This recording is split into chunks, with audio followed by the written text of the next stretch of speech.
ښه یاست انشاءالله قراري ده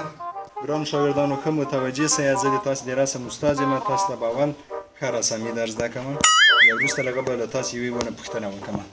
راته متوجه سئ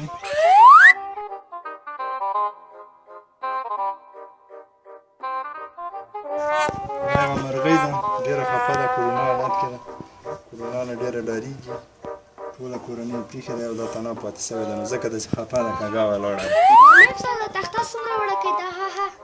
په دې کرونا حالت کې دغه تخته هم ډېره ده چې زه تاسو ته پیدا کړم ټول بازار بند ده خو سترګې خو وړې نه دي خو غټ غټ یې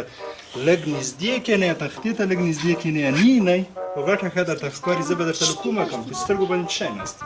مخکې له دې چې دا شروع کړو له تاسو نه به یو څو پوښتنې وکړم زه ستاسو د رسم معلم یم نوی راغلی یم نو خدای وکړي چې ښه درسونه زده کړئ اول به راجګ سي ته راجګ سه ګل عالمه راجګ سه یو دانه هغه راته رسم که یو موټر راته رسم که چې زه وګورم تاسو څونه رسامي دا خو د ما رسامي هم نه ده زده اوس څه کومه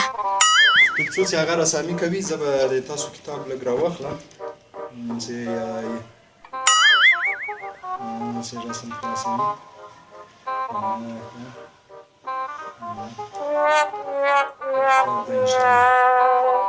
څنګه دی که موټر دې رسم که و موټر مې رسم کړ چیرې تخته خو تک که سپینه ښکاري که نه هېڅ شی نسته پې موټر مې رسم کړ دا رقم د تیز ودې تر څو تا راکتل لاړه موټر